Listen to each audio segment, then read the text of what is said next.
time. Because as everyone knows, when a radio station has dead air, Daddy loses money. Albeit these guys are getting such a deal, Daddy's not losing that much money. So take that, Mr. No Raise in 48 years. This is Sports Talk with Phil Kornbluth, Chris Bergen, and Pat Daniel. Sports Talk is heard across the state on radio affiliates of the Sports Talk Media Network and is streaming live on SportsTalkSC.com, as well as Twitter, Facebook, and YouTube. The South Carolina Education Lottery lucky number to call in is 888-898-2525. That's 888-898-2525. Now, here are Phil, Chris, and Pat with tonight's edition of Sports Talk. And good evening, everybody. Welcome to Sports Talk here on the Sports Talk Media Network on another big Thursday night here in South Carolina. Phil Kornbluth and Pat Daniel with you. Chris Bergen had a basketball game, well, if you want to call it that. I haven't seen the final score. I did see an in-progress score. I think in the second half, Coastal Carolina was leading Regents like 75-14. Have you got a final? You want to take a guess first? Let's say it's eerily similar to the Gamecocks score from the other day against Allen. Okay, about 121-28. Okay, wow, not quite that bad. 110-53 was the final. And last night they won by like 60. They beat Methodist by like 60. 102-42. Yeah, exactly 60 last night. There you go. So poor Chris. Imagine trying to, and he does it by himself. He has no color guy. Imagine trying to describe the intensity of a game like that. Coach Ellis, he's got a lot of wins. He's got a lot of cupcakes in that closet too, and these are two more. But they're having a good year regardless of that, Coastal Carolina. Hey, we got the rivalry on the hardwood coming up on Saturday. Anybody care? South Carolina Clemson basketball, you should. Two, I'm going to say decent, maybe almost pretty good. Can we say decent, maybe almost pretty good teams? I mean, each has had their moments of issues this year. South Carolina with a couple of losses, Clemson with more, and they've blown some leads. But they've also played some good basketball, and they also have some good wins. So this will be a good matchup because these teams kind of, personnel-wise, they got good bigs. Looking forward to watching, for example, inside P.J. Hall for Clemson and Wildens Levesque for South Carolina. That'll be a good mano-mano matchup. And the backcourts are pretty good. So I'm looking forward to that game, 8 o'clock on Saturday up at Clemson at Little John Coliseum. We'll hear from the coaches tomorrow night. They're going to have press conferences tomorrow to talk about the game. And right now, we will open up the phone lines for you, 888-898-2525, South Carolina Education Lottery lucky number here on Sports Talk. Love to hear from you tonight. Follow up on National Signing Day from yesterday if you'd like. If you didn't have a chance to get through. Of course, we were jammed up with the coaches last night and SC Wild, which was excellent last night with Major Downer. We have much more time for your phone calls tonight, so go ahead and give us a call. Give us your thoughts on what went down yesterday. What do you think it means about the future? South Carolina on a bit of a roll recruiting-wise, and recruiting's not over for this class. Both South Carolina, Clemson, and others will continue to recruit once they go live again in January. And, of course, they'll continue to recruit over the phone and text messaging and all that right now because they can add some more players in February 2nd. And, of course, there is the transfer portal. For example, it looks like South Carolina has got interest in former Florida receiver Jacob Copeland and working him pretty hard. And Clemson has interest in the former starting center at Virginia, whose name I won't attempt to pronounce unless I have it written in front of me. And he is in the transfer portal, John, as well. He was a finalist for the Remington Award. So that was very good. So I guess if Clemson's going after somebody else's starting center, obviously they have some concern about the center position in their own program, though I thought once they once they moved Mason Trotter in as the starting center, that sort of settled things down on their line, and they got a little bit better. And of course, they've redshirted. They redshirted one of the top high school centers in last year's class, and so he's still there. Assuming they plan to keep him at center. So I don't know. Don't know what they're thinking about there. Maybe it's just the opportunity to go get a quality player and help them at that position, and then move some other people into some other spots, perhaps to strengthen them along the line of scrimmage. You want to try and tackle that name? Well, I was looking it up, and I can certainly try, but this is actually the offensive lineman who entered the portal today for UVA was actually their third starting offensive lineman. This guy has been in the portal. The center has been in the portal. Okay, you're thinking he's not new. Olusegun Oluwatimi. Yeah. And then today you had Ryan Swoboda. Yeah. Mm-hmm. So that's three of them. That's to join Joe Bissinger. So Tony Elliott's got his work cut out for him up in Charlottesville right out of the gate. Yeah, I know that. That's the thing that a new coach steps right into. Guys today with the easy exit through the transfer portal, and a new coach basically gets left an empty bag in some areas, especially with veteran players. But you look at the Clemson center position, you had Mason Trotter, you had Hunter Rayburn, you have Ryan Linthicum. That's the freshman I was talking about. So those guys are all still there. And of course, they've lost Bakhorst, they've lost Chio, they've lost they have lost let's see, I'm just going off memory here. They've lost that's it. Next year's offensive line for Clemson, Jordan McFadden is coming back. Walker Parks is coming back. So there's your two tackles. And then you've got Mitchell Mays and Marcus Tate ready to play. Tate played a lot at left guard, so he'll be back to start at left guard. Putnam is back at right guard. So, they're set on the – and then I think Trotter – I don't have the classes in front of me. I think Trotter can come back. I think Rayburn can come back, and I know Linthicum can come back. So they seem pretty – and then you're going to be adding in like Tristan Lee is going to become a factor. He should become a factor next year. You get Pennington back off the knee injury. Their offensive line does not look too poor. Now, they might have a new offensive line coach because there's been a lot of talk that Robbie Caldwell is going to retire after the bowl game. But they've got a really good one waiting to step in Thomas Austin. There's no doubt he can do the job. But, you do lose a lot if Robbie Caldwell decides to retire. You're talking about a guy that's been around football, who knows, 40 years or so, that kind of experience and insight. But they got somebody waiting in the wings, as Sweeney will do, promoting from within, if it comes down to that. So something else today too, and we're going to talk to either Joe Cashin or Lane Harris from the Coastal Carolina football broadcast crew. They're in Orlando. Coastal Carolina kicks it off tomorrow in the bowl season against Northern Illinois in the Cure Bowl. And we're going to catch up with those guys to kind of find out what's been going on.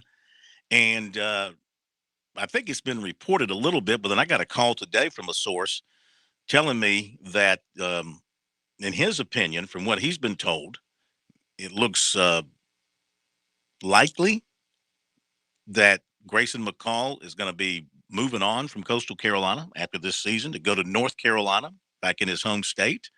Nothing official on that. McCall hasn't confirmed anything. I think there's been some reporting out of Orlando that that's something that's percolating. The phone call I got today made it sound a little more definite than that. We'll see what they're hearing on that down there. Today we heard from some Gamecock football players after their practice, including the starting quarterback for their bowl game against North Carolina, Zeb Nolan. And you'll hear from Zeb Nolan tonight here on Sports Talk. And Mike Morgan on the move. A little bit after 7 o'clock, he'll join us to share his thoughts on things that have been going on. And there has been a lot of stuff going on, of course. Unfortunately, we are seeing a rise in COVID in sports areas once again. And players, teams, got to be careful. And they have to, do the necessary precautions to protect the games. I mean, like the Canadiens are playing the Flyers tonight in Montreal, no fans up there for that hockey game. And we're seeing college basketball games being canceled left and right. Uh, Rick Pitino lost the game he was supposed to play on Saturday. He took to Twitter and asked for an opponent. Is there somebody who wants to come to New York and play them in Madison Square Garden on Saturday? I almost volunteered Latta High School to go up there. We'd take them on. So anyway, that's going on too. We got to keep that in the back of our minds as we head into bowl season and we head into the heart of basketball season. COVID is still out there. The variants are out there. And of course, the NFL heading down the stretch toward the playoffs and all that. NFL players, there's been a lot of positive testing lately in the NFL ranks. So we got to really, be careful. Don't know what you can do besides what they tell you to do to follow the guidelines and do whatever's possible to help the games go on. So we're starting to kind of tiptoe through that minefield again of COVID in the sports world. Phone number is 888-898-2525. South Carolina Education Lottery, lucky number here on Sports Talk. And we will get to your phone calls right after the break. Of course, our lucky number brought to you by South Carolina Education Lottery. Since 2002, more than $6 billion in lottery proceeds used to support South Carolina educational programs. Learn more about the lottery's impact at sceducationlottery.com/education wins. Playing for fun is a win for education. We'll dive into your phone calls after the break. Bowl season is here, and it's coming to the Grand Strand. Tulsa and Old Dominion will meet for the second ever Myrtle Beach Bowl, presented by TaxAct. The Golden Hurricane and the Monarchs will meet on the famous Surf Turf at Brooks Stadium on Monday, December 20th at 2:30. Tulsa looks to grab a win in their 23rd bowl game appearance, while Old Dominion will try and finish their season on a 6-game winning streak. Get your tickets now at myrtlebeachbowlgame.com. Touchstone Energy Cooperative members save more on electricity, and members save more on insurance, groceries, healthcare, restaurants, travel, concerts, and sporting events through Co-op Connections. Touchstone Energy is an alliance of the member-owned electric cooperatives, and as a member, the power is yours. Experience the power of co-op membership with Touchstone Energy and find out how much you can save on electricity and a whole lot more at touchstoneenergy.com. We've got Major Billy Downer with us here from the South Carolina Department of Natural Resources. Hunting season is upon us. Major Downer, how do we stay safe? Smitty, that's a great question. Mistaken for game is a leading cause of hunting accidents each year. So this year, DNR is encouraging everyone to wear hunter orange and use a flashlight when traveling to and from your hunting location in low light. Remember, be safe, be seen.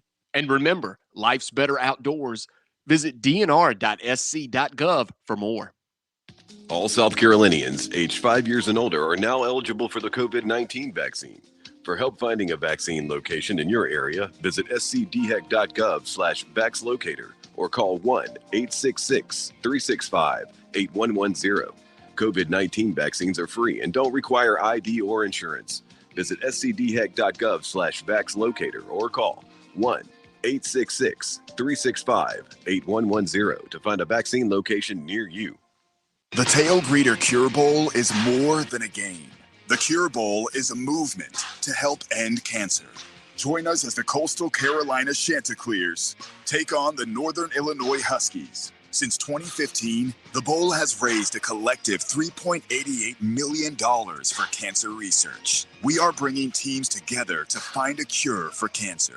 Join us as Orlando goes pink. Learn more about the game, our memberships, and tickets today at curebowl.com.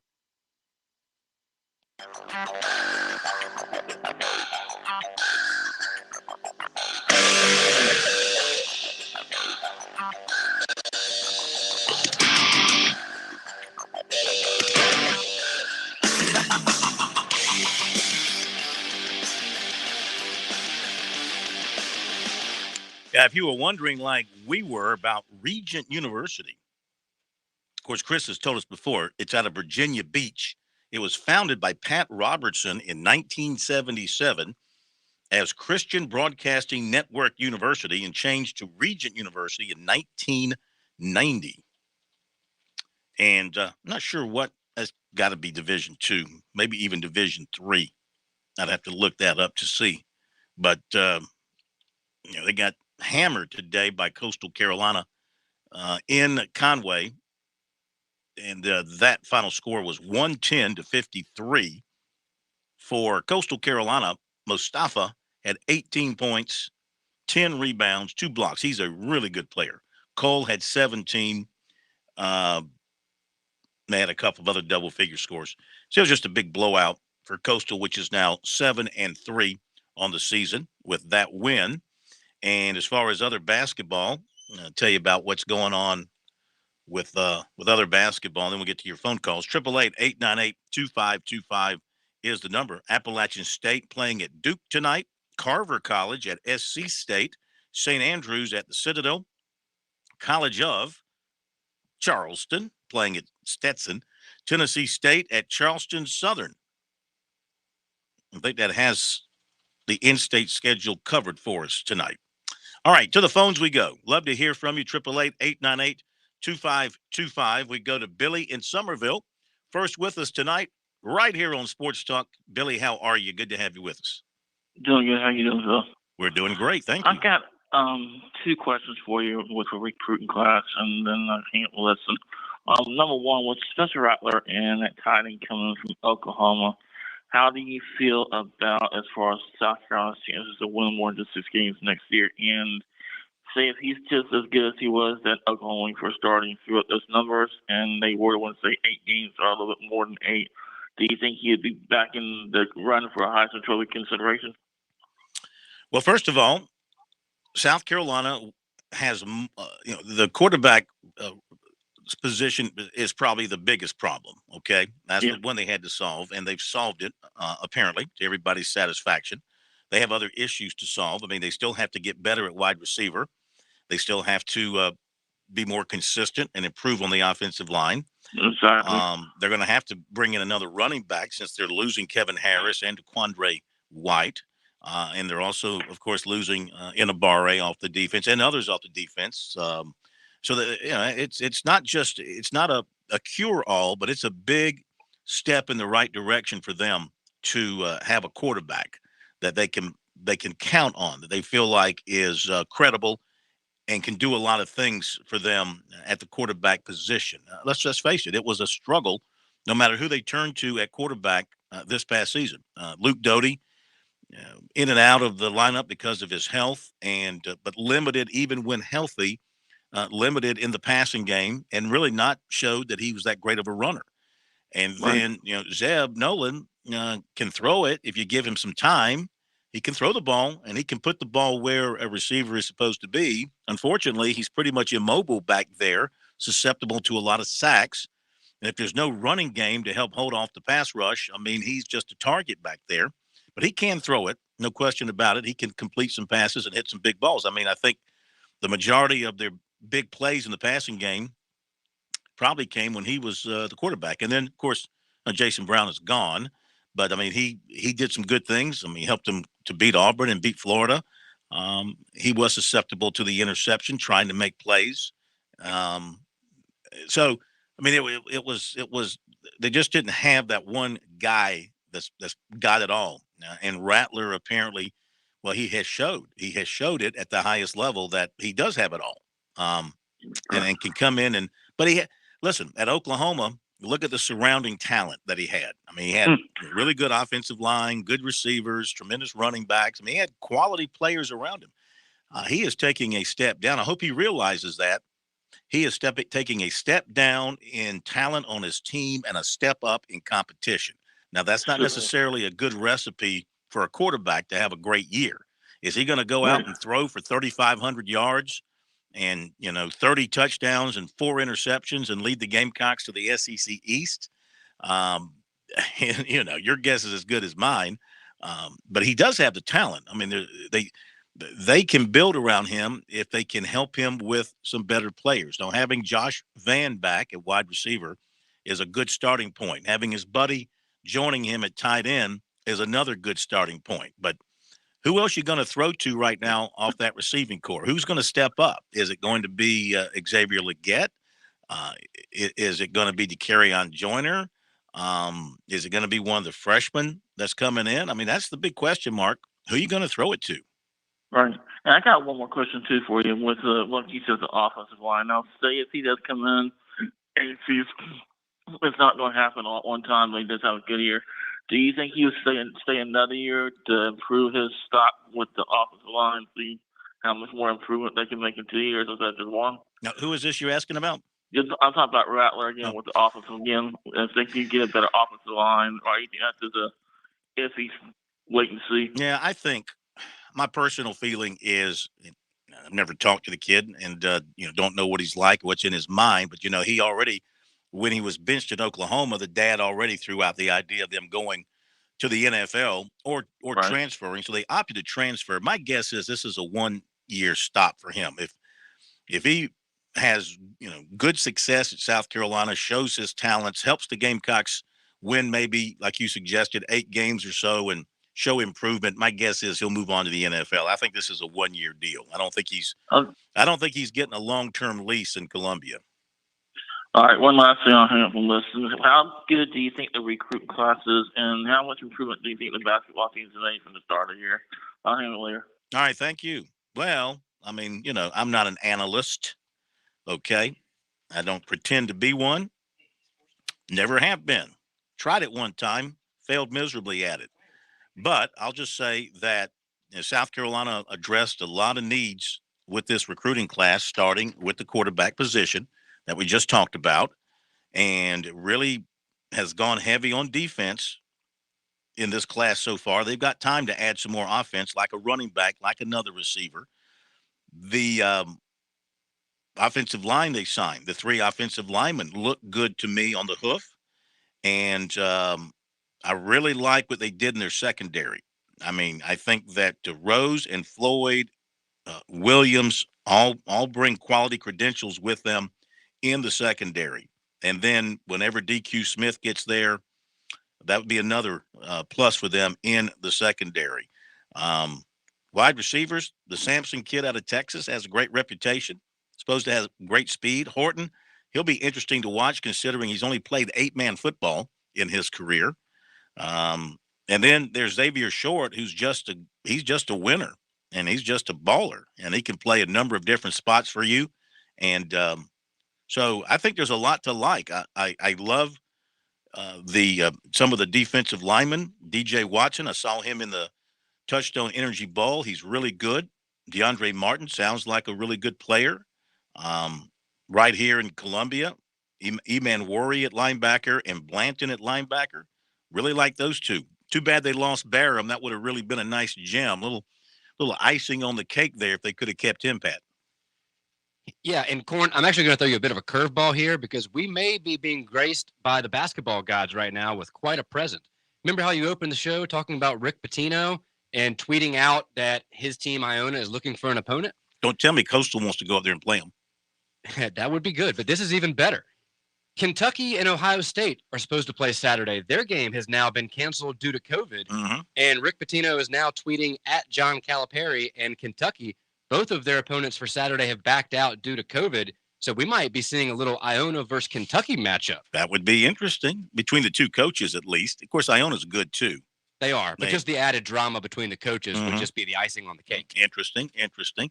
All right, and as far as the Gamecock basketball team that he asked about, yeah, I think I thought from the beginning they had some good parts. The question was, how well will it all come together?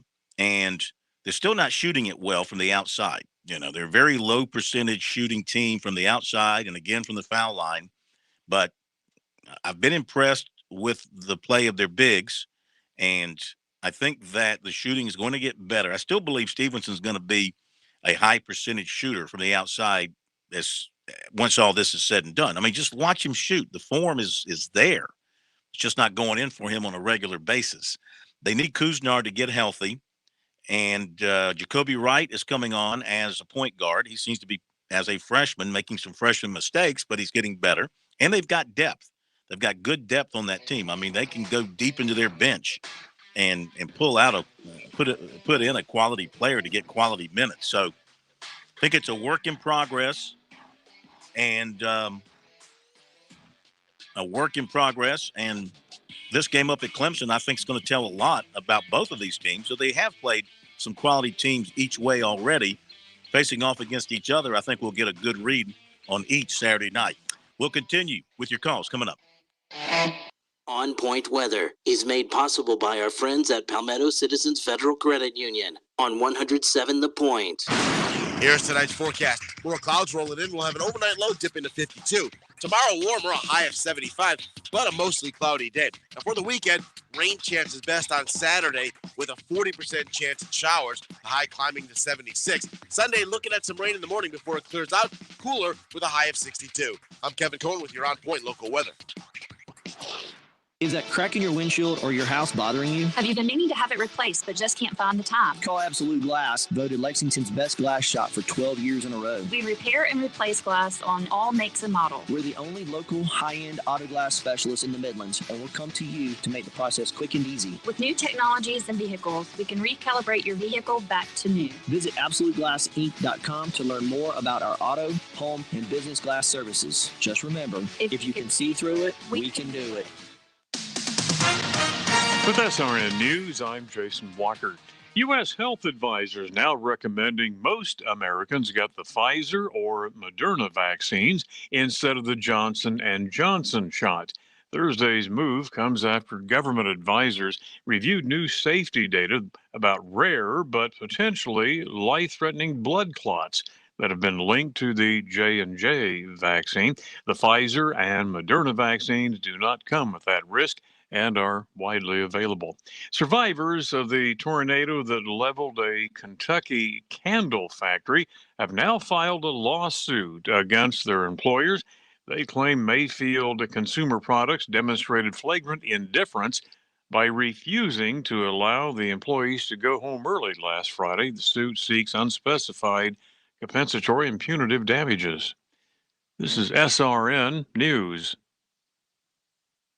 Listen, Dave Ramsey here. Do you want your money to work for you rather than you working for your money? Go see my friends at Palmetto Citizens Federal Credit Union. They're not a mega bank and have been serving the Midlands since 1936, offering good old-fashioned customer service and free services. They'll look out for your financial well-being. With 14 locations, check them out today at palmettocitizens.org.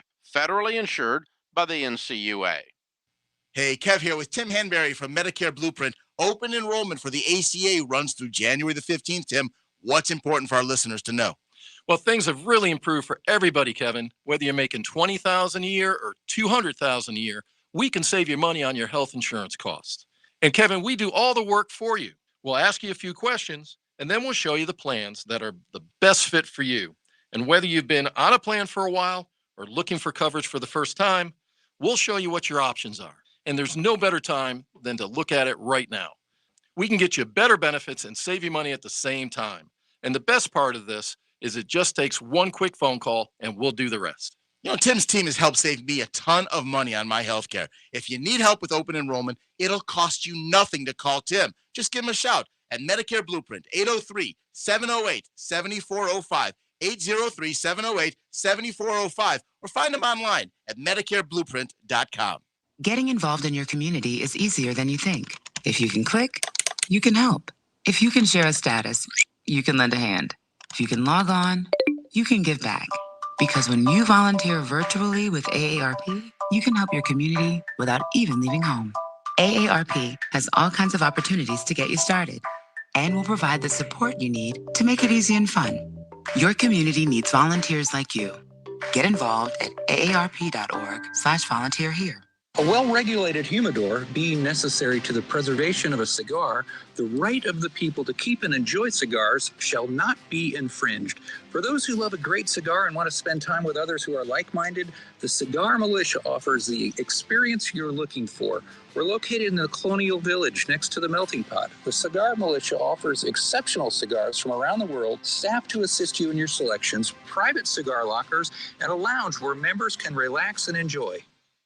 Hi, this is Taylor Metz. And this is Roger Metz, your hosts of Woods and Water, South Carolina. The time around Christmas and New Year's is one of our favorites to get outside together. No schedule, no stress, just go see what's out there. Crisp mornings and cold nights that make you catch your breath, but there are lots of companies that make clothes for that, so there's no excuse for staying inside. We hope you'll take some time this holiday season to get out there and discover the outdoors and take someone with you to share the adventure. We invite you to listen to Woods and Water, South Carolina in 2022 as we bring the outdoors to you every Saturday afternoon. Right here on our home in the Midlands, 100.7 The Point. Merry Christmas. And Happy New Year.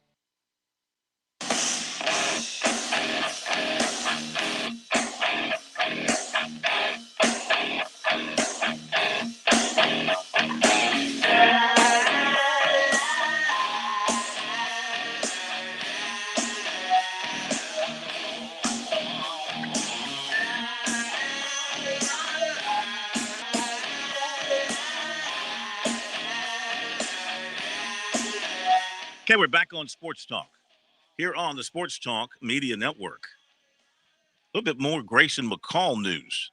This coming out on ESPN. Tom Brady, another reason to hate Tom Brady. Tom Brady has signed NIL deals with several college athletes who will promote his new apparel line, simply known as Brady. I guess they'll be called the Brady Bunch. Yeah. Anyway, among those players he's partnering with, one is Grayson McCall. Also George Pickens, Shedeur Sanders, and Cade McNamara. Tom Brady put it out on social media. I'm proud to partner with our lineup of NCAA and newly drafted athletes for the first at Brady brand campaign launching January 12 of 2022. New clothing line is launching January 12, 2022. And the first release will focus on training wear and casual clothing. Sure, it'll be very inexpensive.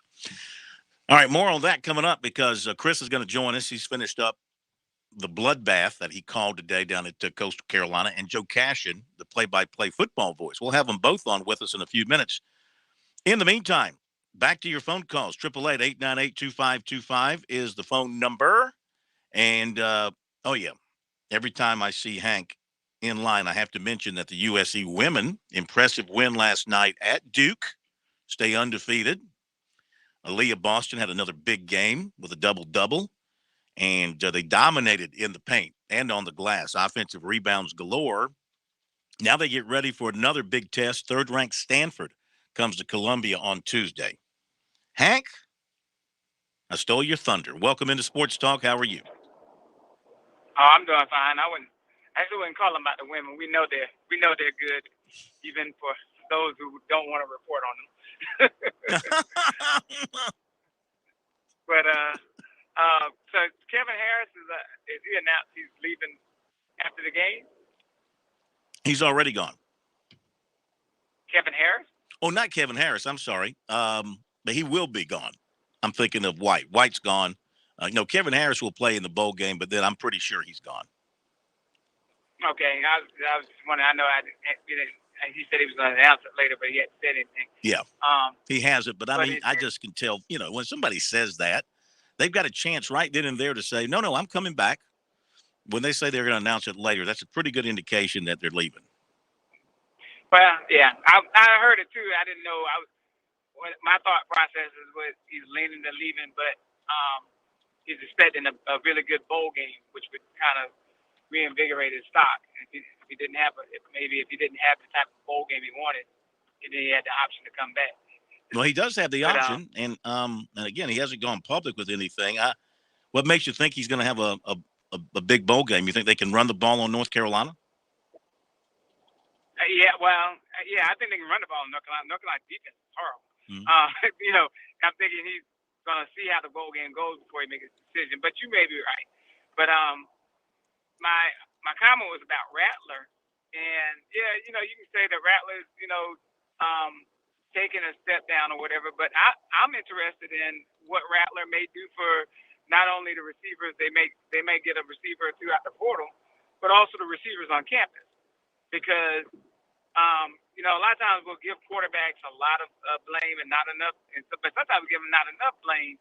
And one of the things I kind of noticed this year, whenever they would get Nolan in and they protected, all of a sudden our receivers who supposedly could not get open or separation, they would get open and catch the ball.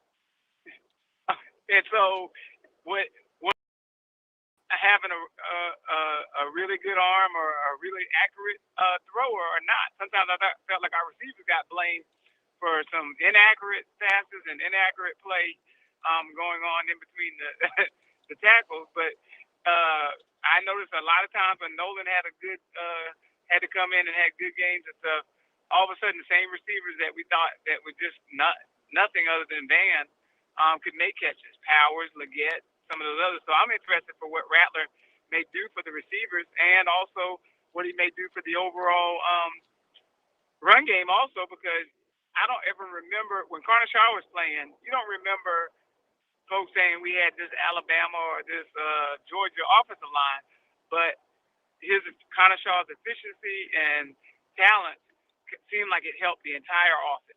Yeah, I agree with that. I believe a quarterback like Rattler with his dynamic package of a runner and a thrower, you don't have to be great on the offensive line. You just need to be pretty good to very good. Great, you don't have to line up and just maul people and be an IHOP full of pancakes. Just made that up. But if you can just be good, just get in the way, give him some time, he's going to make plays for you. And that's what Connor Shaw did with a pretty good offensive line. And, of course, defenses aided Connor Shaw a lot the way they played him. Sometimes they would be dropping back deep, and he would take advantage of that and run the ball right up the middle. They play that man coverage and turn their back, and he would take off. I could see Rattler doing the same thing, but he's also, of course, an extremely accurate passer. He's completed 75% of his passes this season. So he can put the ball where it needs to be. Yeah, so I think, I just want to say, I think sometimes our receivers get rightfully so about 3 years ago when they were having the drops, but it seemed like more so this year, they would get separate. You're not going to get separation on every play, but they would get separation, and then we'd have a wildly inaccurate throw, especially downfield. Yeah. That should change with this cat from everything we've heard and seen. I mean, look, the proof is in the pudding there. This isn't some freshman coming in out of high school where you kind of have to wonder. He's got 3 years of college practice under his belt, and he's got a pretty solid resume of 2020 and a little bit this year, half a season that you can look at and see what you've got. And he's pretty impressive in a lot of ways. So tells you how good Caleb Williams is to go into Oklahoma as a true freshman and jerk the job away from him. A little combination of, maybe he wasn't on his best game this year, and then Williams was very, very good. And they knew Williams was going to be very, very good. And it tells you how confident Caleb Williams was that he went ahead and signed with Oklahoma, even knowing that Spencer Rattler was there for at least 2 more years. So, One more. The line of outstanding quarterbacks at Oklahoma, continued and continues to this day, because they've already did I not see where they got a big time quarterback commitments in this class? Or am I confusing them with Texas? One of them got a big time quarterback commitment. Go ahead, Hank. Anything else? He's gone. All right. Thank you very much. Yeah, you bring up North Carolina. They are giving up over 407 yards per game. Total defense, 407 yards per game. They're down towards the bottom in the ACC in total defense.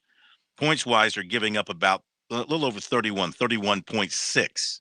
Of course, they make up for that. This is where South Carolina's defense is really going to be in for a test, because they're the number 1 rushing team in the ACC. Between the quarterback and their running back, who's a transfer, their top running back, who's a transfer from Tennessee, they're really, really good. Offensively, they average 36 points per game, so they can score it. They on offense, they're averaging 480 yards per game. This is going to be a real test for the South Carolina defense, which has been pretty steady, pretty consistent all season long. I mean, they've had some good moments, and then they've been pushed around a little bit at times as well. This is an offense that if they're not careful, South Carolina, they're not careful, they can get a lot of points scored on them by this North Carolina team. They scored 54 touchdowns this year in 12 games. They can score. They average 220 rushing yards per game, 29 rushing touchdowns. They average over almost 5.5 yards per rush. So, yep, they're kind of porous on defense, but they make up for it on offense. So the Gamecock defense, well, number one, the offense has got to control the football some as well, and keep that North Carolina offense off the field. You got to eat some clock. You got to convert some third downs for South Carolina. I'm not sure the big play is the right way to go. The quick score. I mean, you want to score. I get that. But they need to have some long drives, 10, 12 play drives, eat 6 or 7 minutes off the clock. Maybe that's a bit much. At least 4 or 5 minutes off the clock. But some 10 or 12 play drives. Keep North Carolina on the sideline because you're not going to have no Inabare to help put pressure on Howell. And even if you press Howell, he's a very dangerous runner. As we know, he's one of the better running quarterbacks in the country. So he's a two-pronged threat, as they say. He is 6th in the ACC in passing efficiency this year. He is he's averaging 259 passing yards per game. So he can hurt you through the air, but we've seen him, of course, take off and run and do that quite well too. So, yeah, total offense, he's averaging 334 yards per game in total offense. So he does it through the air and on the ground. All right, when we come back from the break, and thank you for the phone calls, when we come back from the break, we're going to head down to Orlando and also over to Conway. We're going to bring together the broadcast crew from Coastal Carolina. Joe Cashin is down with the football team, and Chris Bergen was here with the basketball team, but he's got some thoughts on Grayson McCall and the football game as well, because he'll be heading down to, in fact, he might be on his way to Orlando as we speak. We got that coming up after the break here on Sports Talk. The Tail Breeder Cure Bowl is more than a game. The Cure Bowl is a movement to help end cancer. Join us as the Coastal Carolina Chanticleers take on the Northern Illinois Huskies. Since 2015, the Bowl has raised a collective $3.88 million for cancer research. We are bringing teams together to find a cure for cancer. Join us as Orlando goes pink. Learn more about the game, our memberships, and tickets today at curebowl.com. Hey, folks, mortgage rates have dipped to their lowest levels in recent history. And with home values up in many areas, now may be the perfect time to refinance your home. Whether you're looking to lower your monthly payments, free up cash for home improvements, or just pay off your home faster, a quick call to the one and only Stuart Wingo of Ameris Bank could save you money. If you're looking for competitive rates and exceptional service, call Stuart Wingo. 803-319-1777. That's 803-319-1777. You will save money just like I have so many times over the years. You can also visit him, amerisbank.com/Stuart Wingo. Stuart Wingo, the man with the plan for all your mortgage needs. I learned that people are just looking for somebody to listen to them. You can't just start cutting somebody's hair and you're going to be quiet the whole time because you're not going to be in business long. The South Carolina Education Lottery has provided over $800 million to help students attend technical colleges across our state, investing in a new generation of entrepreneurs, just like James. Your passion is our purpose. Hi, I'm State Treasurer Curtis Loftus, and I've got a great gift idea that requires zero shopping, the gift of college savings. Future Scholar, South Carolina's 529 college savings plan makes it easy. Grandparents, friends, and family can all contribute to a Future Scholar account and know that they're providing a gift that will last a lifetime. If you're looking for the perfect gift this holiday season, look no further. Learn more about the smart, easy way to save and give this holiday season at futurescholar.com. Bowl season is here. Tulsa and Old Dominion will meet for the second ever Myrtle Beach Bowl, presented by TaxAct. The Golden Hurricane and the Monarchs will square off at Brooks Stadium on Monday, December 20th at 2:30. Get your tickets now at myrtlebeachbowlgame.com.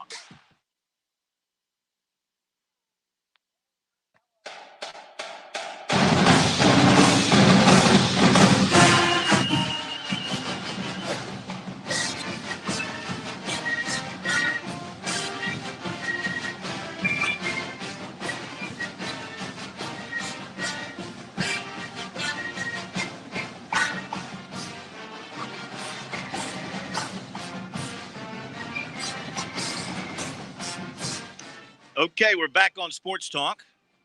Little Coastal Carolina fight song in the background. I'm sure the two guys we have coming on have heard that song in their dreams. Probably know the words inside and out. Let's welcome in the co-host of Sports Talk, just off the call of a thrilling Coastal Carolina basketball victory, Chris Bergen. And we've linked up with the voice of the Chanticleer football team as well, Joe Cashin, who is in Orlando for all of that. Joe, first of all, welcome to you. Great to have you with us. And you feel like the guys are ready to go tomorrow night? Well, thanks for having me on, Phil. It's been a great week in Orlando, and I hope the guys are ready. I think they are. They got a good bit of work in Conway before they came here and had a couple of good practices here in Orlando. So I think they are ready to go. They're getting on a good meal right now as we speak, right next door. We're talking, and hopefully about 6 p.m. tomorrow, kickoff, we'll be ready to get another win, get win number 11. Yeah. I had the story a little while ago about Tom Brady and his new NIL deal, and Grayson McCall is part of that. And there's a lot of talk, a lot of smoke out there that this might be his last game at Coastal Carolina. You getting any kind of a sense of that from anybody around the program? You know, to be honest, not really. No one else is really talking about it. I mean, he got asked that question yesterday, and he, his answer is what it was. I mean, he's obviously had it in the back of his mind. He's thought about it, and it's committed to playing in 2022, and that's really about all he said about it. But I think Jamie feels pretty good that he'll be back, and I have not spoken with Grayson directly about any of this, but he will do what is in his best interest, and hopefully that's to stick around with us next season. So we're anticipating that and thinking that's what he's going to do. Chris, before we talk briefly about the back-to-back basketball massacres you just called, my goodness, 2 games you won by like 60 points. Your thoughts on what's going on with Coastal football getting ready to go tomorrow, and this talk of Grayson McCall, and now this deal with Tom Brady?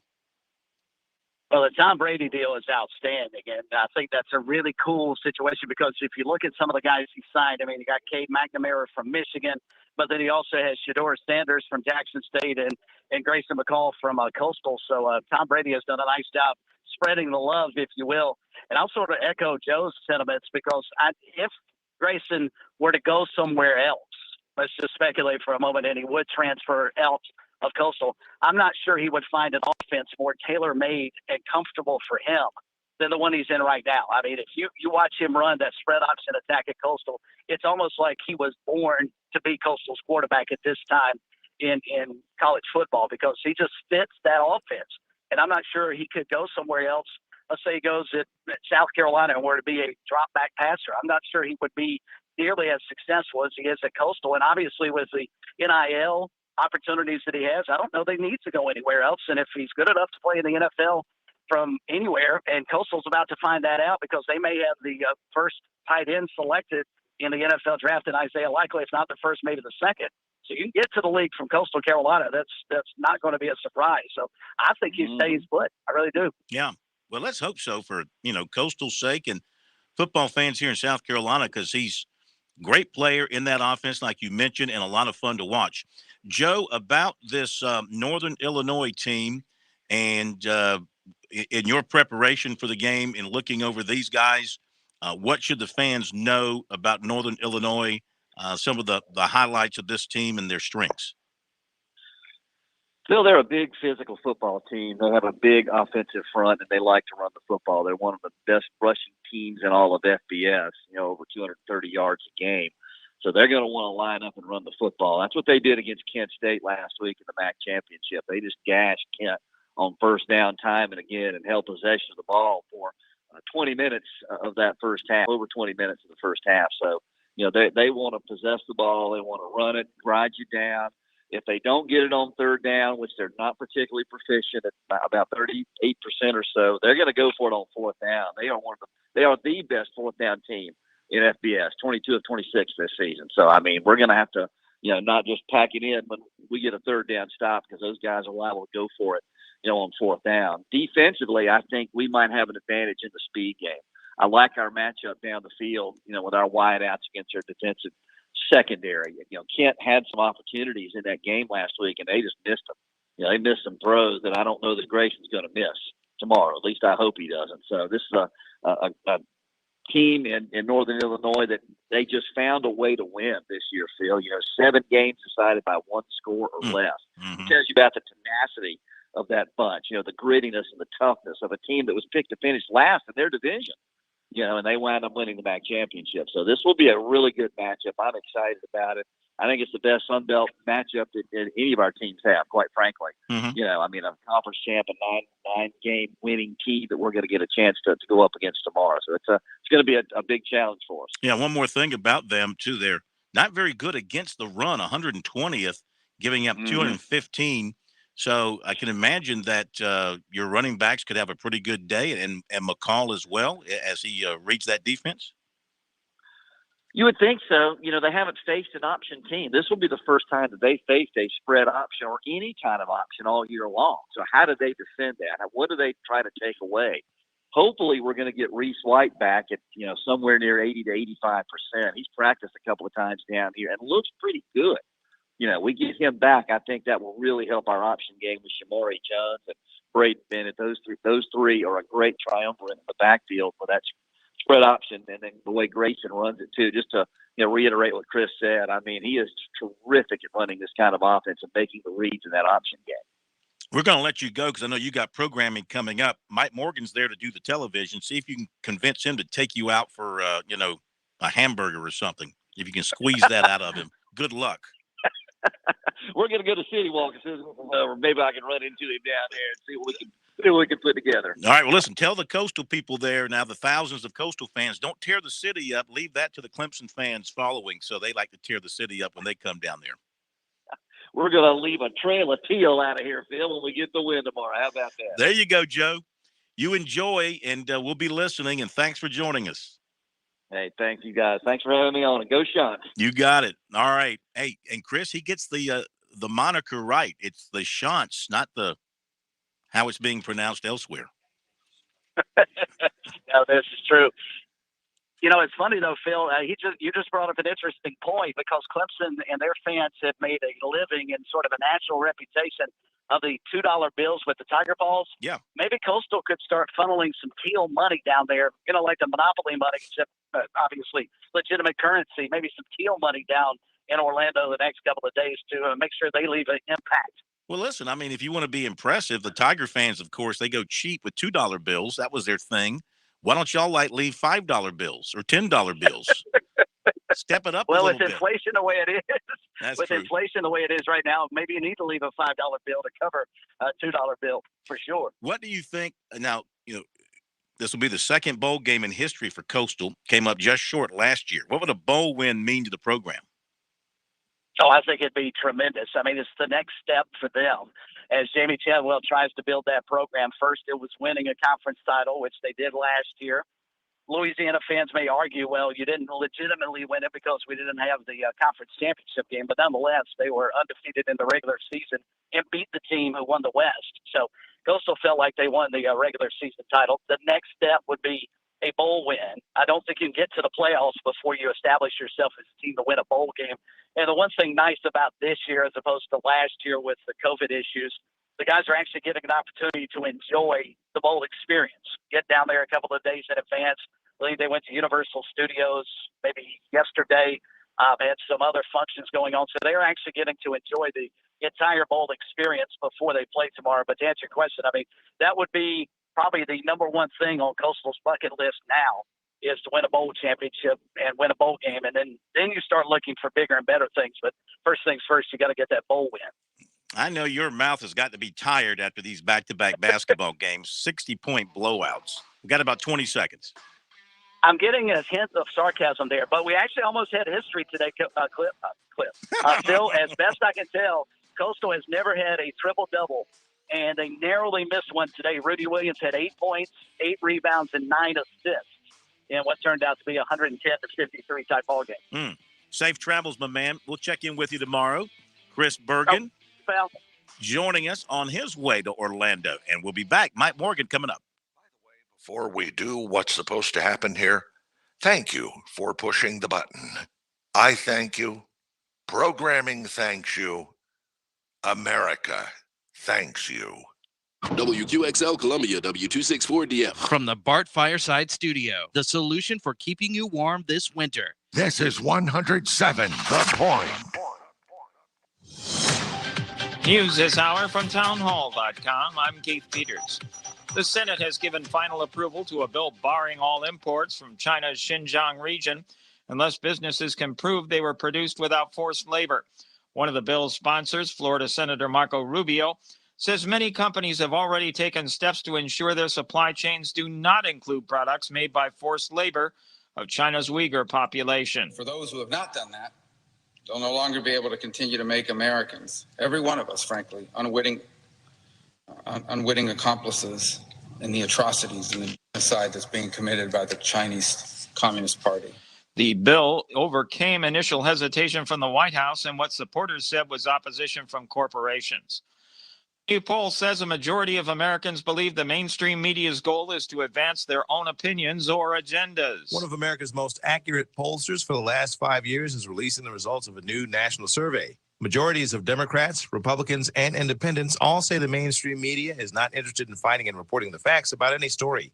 76% of American voters believe the primary focus of the mainstream media's coverage of current events is to advance their own opinions or political agendas. 23.7% believe the primary focus is finding and reporting the facts. 90% of Republicans think the media is advancing their own agenda, whereas 10% think they are reporting the facts. Bernie Bennett reporting. At least 5 people died when a powerful storm system swept across the Great Plains and Midwest, spawning hurricane-force winds and likely tornadoes in Nebraska, Iowa, and Minnesota. Officials say a 65-year-old man was killed Wednesday night when a 40-foot tree fell on him outside his home in southeastern Minnesota. The Iowa State Patrol says a semi-trailer was struck by high winds and rolled over onto its side, killing the driver. On Wall Street, the Dow down by 29 points. The Nasdaq plunged 385. More at townhall.com.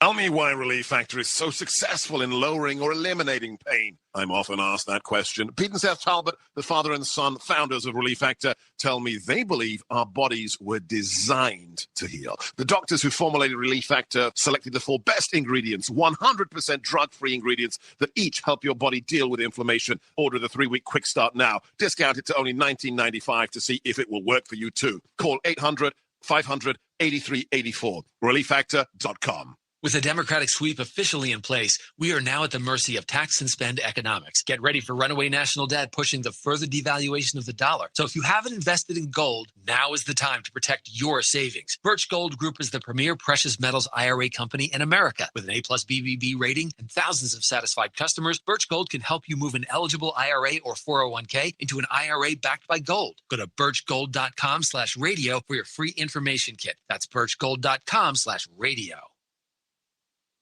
Former Missouri Senator Jim Talent is advising his fellow Republicans not to nominate former Governor Eric Greitens for an open Senate seat in 2022. Former Senator Jim Talent says when it comes to politics, at the end of the day, there's a mission to be done, and that has to be put ahead of everything else. Talent says that's why Republicans should select another nominee, even if they feel former Governor Greitens was unjustly forced to resign amid scandal in 2018. Campaign would be about, what went on in his basement and his nonprofit. Instead of about inflation and crime and the border, which is what we want it to be about. Talent was interviewed by the Salem Radio Network. Bob Agnew reporting. The Bank of England has raised interest rates to combat surging consumer prices. Today's move makes it the first central bank among the world's leading economies to do so since the coronavirus pandemic began. News and analysis at townhall.com. I'm Keith Peters reporting. On Point Weather is made possible by our friends at Palmetto Citizens Federal Credit Union on 107 The Point. Here's tonight's forecast. More clouds rolling in. We'll have an overnight low dip into 52. Tomorrow, warmer, a high of 75, but a mostly cloudy day. Now, for the weekend, rain chances best on Saturday with a 40% chance of showers, the high climbing to 76. Sunday, looking at some rain in the morning before it clears out, cooler with a high of 62. I'm Kevin Cohen with your On Point local weather. WQXL Columbia, W264DF. From the Bart Fireside Studio, the solution for keeping you warm this winter. This is 107 The Point. Ooh, I like when you press that one.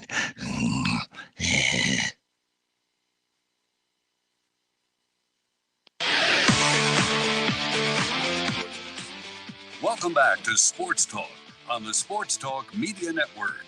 You can reach the guys with the South Carolina Education Lottery lucky number, 888-898-2525.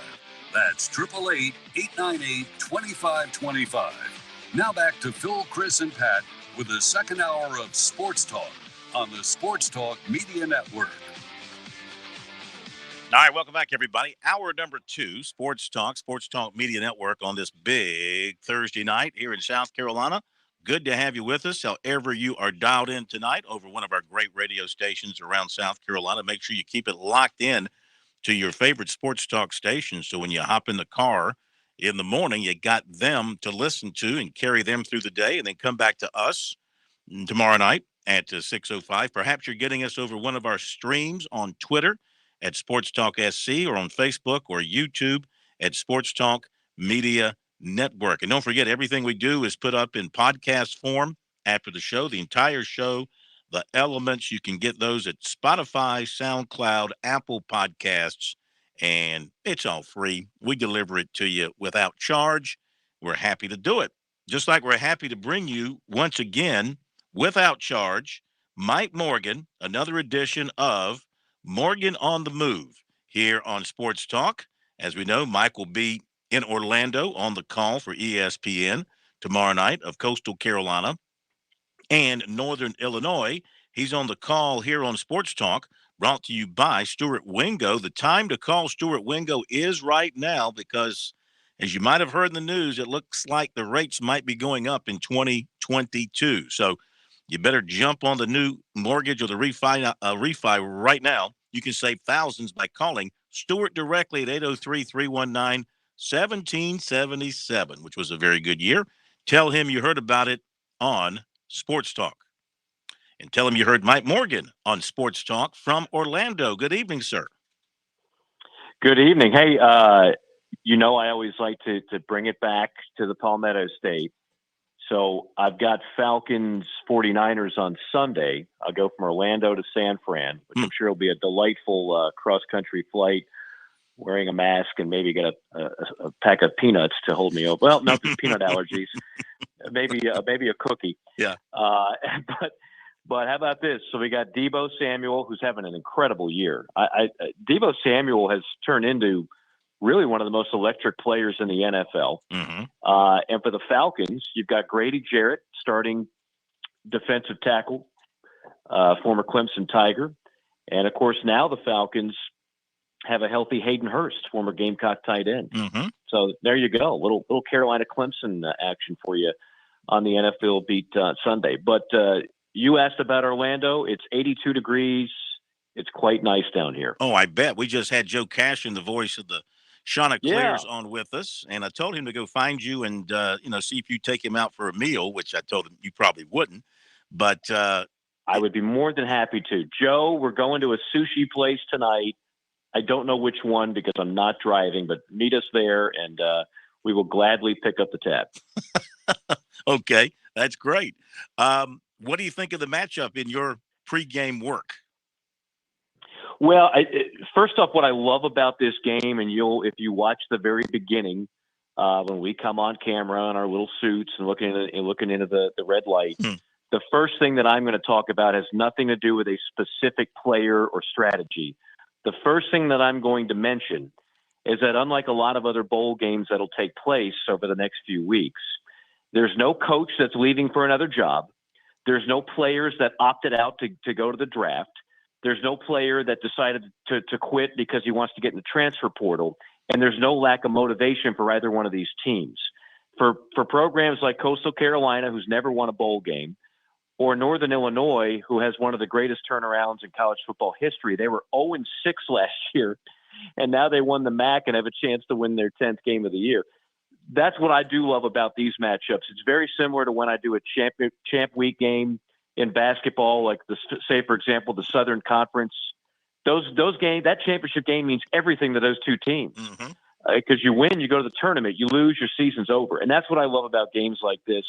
The matchup itself, I'm sure Joe shed a lot of light on it, but basically you've got the power of Northern Illinois that'll just grind it out, run all over people, led by a former Michigan State quarterback in Rocky Lombardi.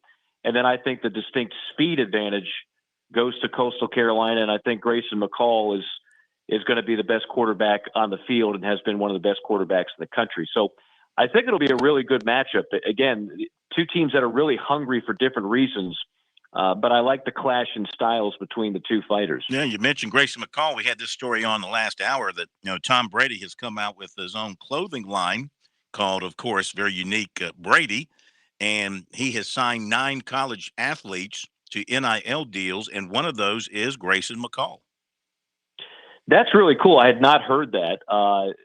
That is something. You know what I had heard is that there were rumors that Grayson McCall could be one of the latest young men in the transfer portal. And I'm not trying to break any news on your show, so Chanticleer fans don't get nervous. But that's been written in a couple of articles I've read, just because that's the day and age we're in. This kid is clearly good enough to play at a Power 5 school. It doesn't mean he's not happy at Coastal. He's very happy at Coastal. But that's always out there, and he didn't flat out deny that's a possibility either. So, but with an NIL deal like that, hopefully you would be more inclined to stay where you are. Yeah, you would think so, because he's getting the money at Coastal. Would he get greater money if he? The thought is he would transfer to North Carolina. That's his home state school. Obviously, grew up. I say obviously. I shouldn't say obviously, but I think he grew up a Tar Heel fan, and that's always been in the back of people's mind that because he blew up at Coastal Carolina, that one day he would go back to North Carolina. Now that it's so easy to make the move, though, he has denied it. I had him on when I did my preseason tour stop at Coastal. He was one of my interviews, and I asked him point blank, and he said, I'm Chanticleer for life. I'm not going anywhere, blah, blah, blah, blah, blah. But, of course, that was 5 months ago, and a lot of things have happened. But his coach is still there, and they are going to lose some players off this team. Now, this team's going to take a little bit of a hit personnel-wise looking ahead to next year. Maybe he feels that. But anyway, he's a terrific player and a good kid from what I can tell. So looking for a good ball game there in Orlando. What about the stadium? Have you checked out the stadium yet? I did. I drove by there today. So they are playing. This is not the Citrus Bowl. Right. Okay. It's not far from the Citrus Bowl, but they have an MLS team now named the Orlando Pride. And so they have a brand new stadium for the Orlando Pride, and this will be the second time they've ever played a bowl game in this particular venue. What I like about it, we all know the good and the bad of bowl games, right? We don't need to go over that. They're made for TV productions. People will watch because there's nothing else going on. They love football. I think last year this game drew nearly 4 million people in terms of viewers, and I would imagine we'll have about the same tomorrow.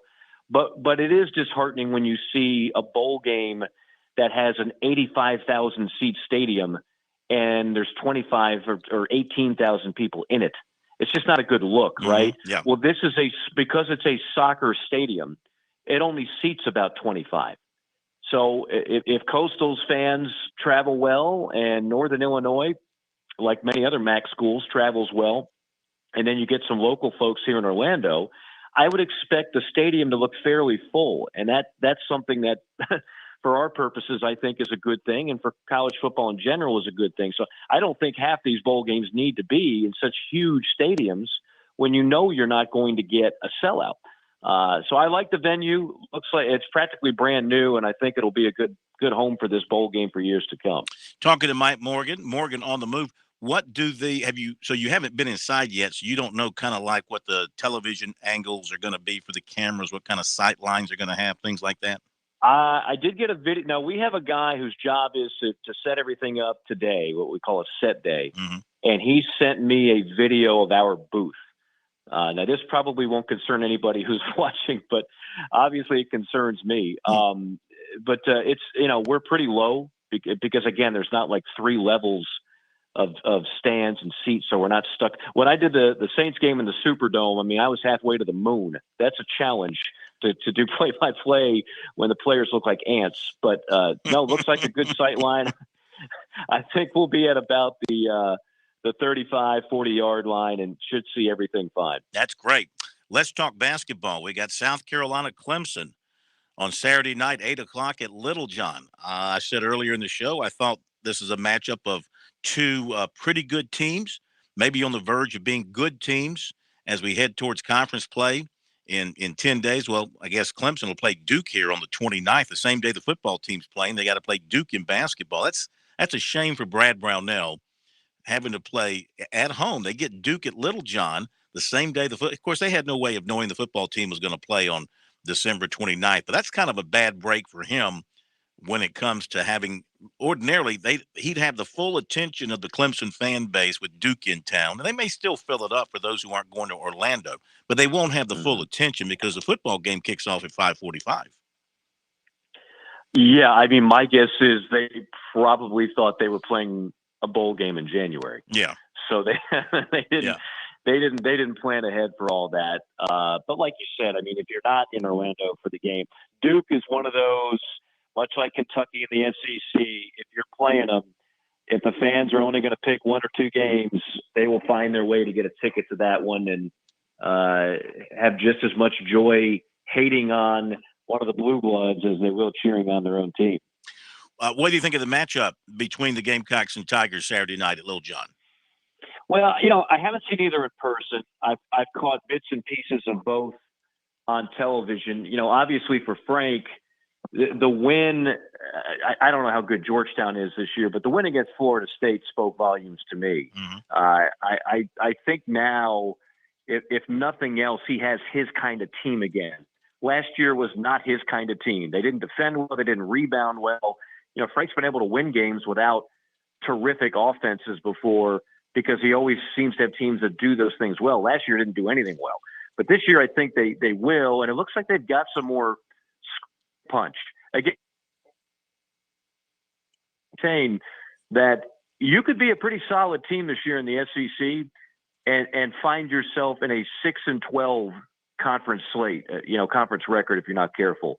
The league is pretty strong top to bottom. So you've got to be good this year. If you're going to compete for the NCAA tournament, I think the SEC will get 7 or 8 bids, but you've got to be ready to get your nose bloodied every night because there's just a lot of quality teams. So I think you'll learn more about both those teams then. And then I think we're all anxiously awaiting this play, which will be here before you know it. I can't remember Carolina's first game off the top of my head in SEC play.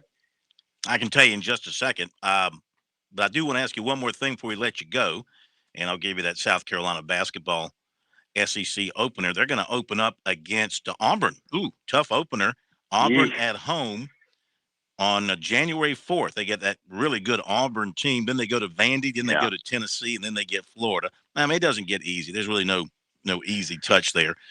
I wanted to ask you, I know that you are a fortunate one in that you're able to ignore recruiting for the most part. You're not into it.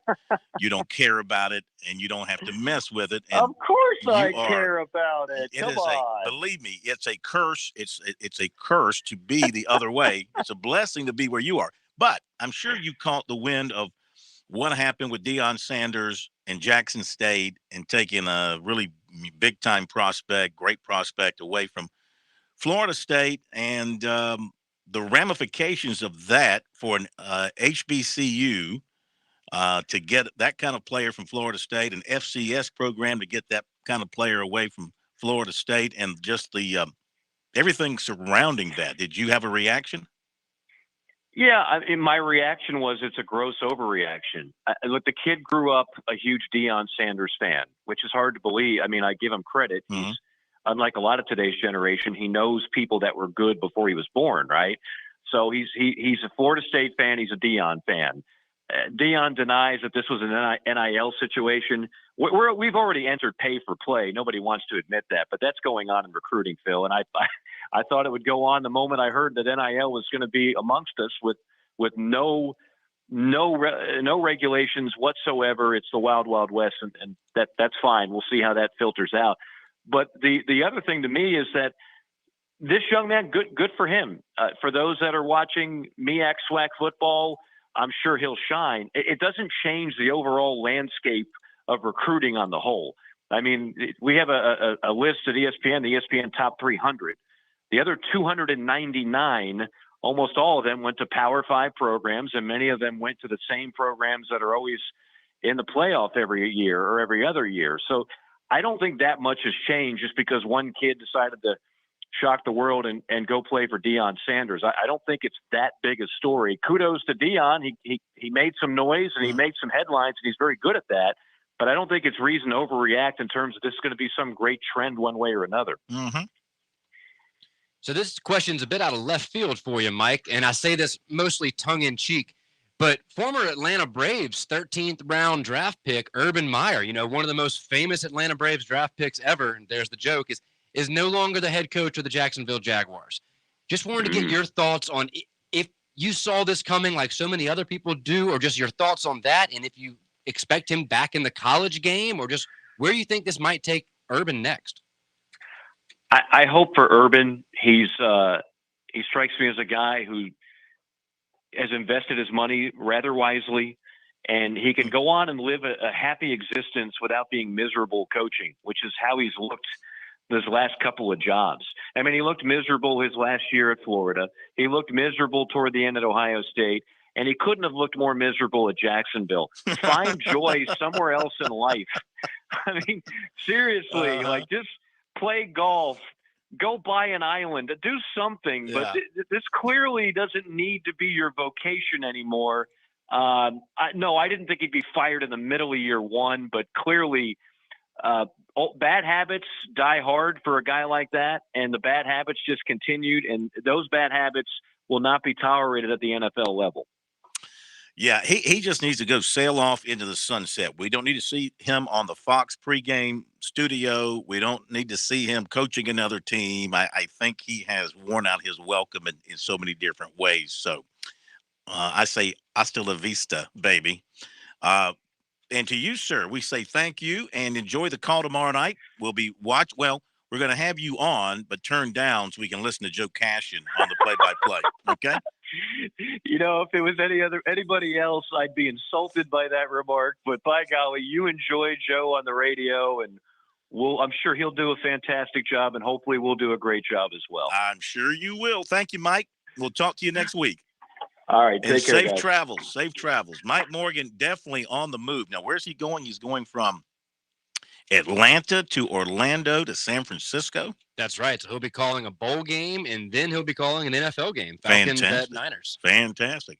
All right, we got to hit a break here on Sports Talk, and we will come back and update some notes. We got recruiting coming up for you. Oh, yeah. With us, recruiting never dies. It never ends. It's amazing how many people get into recruiting, like, say, 3 or 4 days before signing day, and then they go away from the recruiting world. It's funny how that happens, right, Pat? We're there 365, 24/7. You can count on it, and we'll be back. The Tailed Reader Cure Bowl is more than a game. The Cure Bowl is a movement to help end cancer. Join us as the Coastal Carolina Chanticleers take on the Northern Illinois Huskies. Since 2015, the Bowl has raised a collective $3.88 million for cancer research. We are bringing teams together to find a cure for cancer. Join us as Orlando goes pink. Learn more about the game, our memberships, and tickets today at curebowl.com. COVID-19 booster shots are now available for all South Carolinians 16 and older. Increase your protection from COVID-19 by getting your booster shot. Learn more at scdhack.gov/COVID-19 booster. Keep fighting the spread. Wear your face mask. Stay 6 feet apart. And get vaccinated. Join us and fight the spread. Visit scdhack.gov/vaxfax. Parents ask, what's the best way to save for college? I'm State Treasurer Curtis Loftus, and my answer is always open a Future Scholar 529 college savings account. It's easy. You can get started online with any amount. It's flexible to adapt to your child's college dreams. And you can deduct 100% of your contributions from the South Carolina state tax return. So what are you waiting for? Go to futurescholar.com and see why it's the smart, easy way to save for college. futurescholar.com. Relax on and off the field with Founders Federal Credit Union. With services like Founders Online and the Founders app, you'll enjoy all the perks of a big bank with local personalized service. If you're looking for low rates, look to Founders. Not a member? Joining Founders Federal Credit Union is easy. Visit relaxjoinfounders.com or one of our more than 30 office locations to see if you qualify for membership. Services require credit evaluation. Terms and conditions apply. Founders Federal Credit Union is federally insured by NCUA. Bowl season is here, and it's coming to the Grand Strand. Tulsa and Old Dominion will meet for the second ever Myrtle Beach Bowl, presented by TaxAct. The Golden Hurricane and the Monarchs will meet on the famous Surf Turf at Brooks Stadium on Monday, December 20th at 2:30. Tulsa looks to grab a win in their 23rd bowl game appearance, while Old Dominion will try and finish their season on a 6-game winning streak. Get your tickets now at myrtlebeachbowlgame.com.